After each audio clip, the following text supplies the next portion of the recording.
I det vakre forsommerværet som omgir oss, så det jo interessant å høre komiteens leder sine panegyriske betraktninger rundt nasjonalromantikken når det gjelder Norsk Hydro.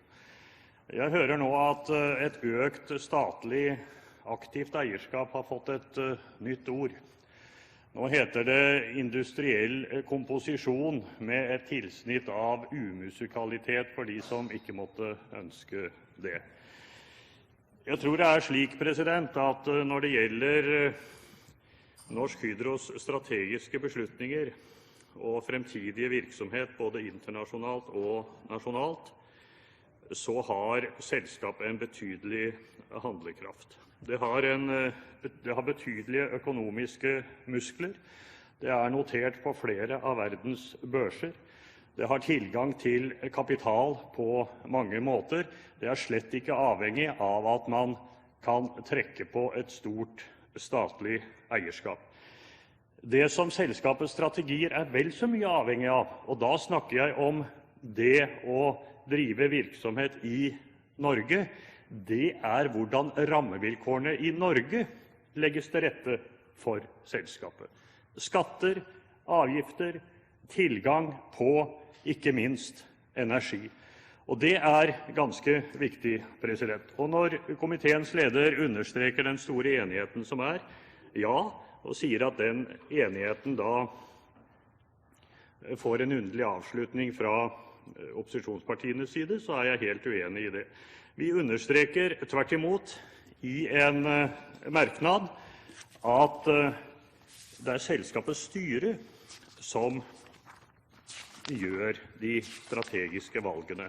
Altså, vi kan gjerne applaudere fra Stortingets talerstol denne transaksjonen, og det gjør vi i aller høyeste grad. Men selskapets investeringsbeslutninger i forhold til produksjon og utvikling i vårt land eller i andre land vil være avhengig av de rammevilkårene som fastsettes, og det vil være styret som gjør det. Og i den forbindelse så vil jeg også henvise litt til avsnittet i innstillingen om utbyttepolitikken. Det en motstrid i å si som så at man ønsker at utbyttepolitikken skal kunne ligge fast. Altså, det jo også styret, og ikke Stortinget, som må ta stilling til. Hvordan selskapets resultater?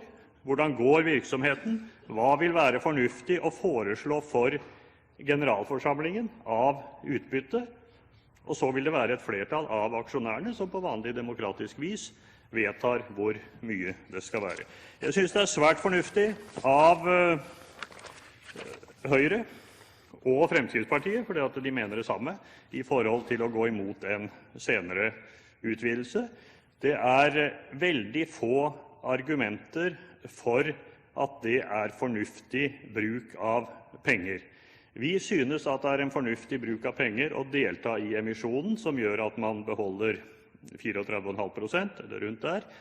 Men det å bruke 4-5 milliarder kroner ekstra senere, og i tillegg varsle markedene om at det finnes en kjøper som har tenkt å kjøpe seg opp i selskapet, det synes jeg en underlig forretningsdrift, og særlig fra partier, som snakker om at man skal drive et aktivt statlig eierskap, og gjerne vil være med på å legge strategiene også herfra, så skal man være veldig, veldig varsom, synes jeg, med å varsle slikt. Da det nesten sånn at disse plutselige innspillene som vi får fra departementet i forhold til eierskap, altså, det endrer seg jo raskt i våre dager. SAS, Yara har vært på banen på Hydro. Det nesten, og det bedre, at det kommer plutselig enn at noen har sagt på forhånd at vi har tenkt å kjøpe oss opp. Obs til alle aksjonærer og de som interessert i verdipapirer rundt omkring. Dette sikre papirer som dere kan være helt sikre på at den norske stat står bak og kommer til å kjøpe opp. Takk, president.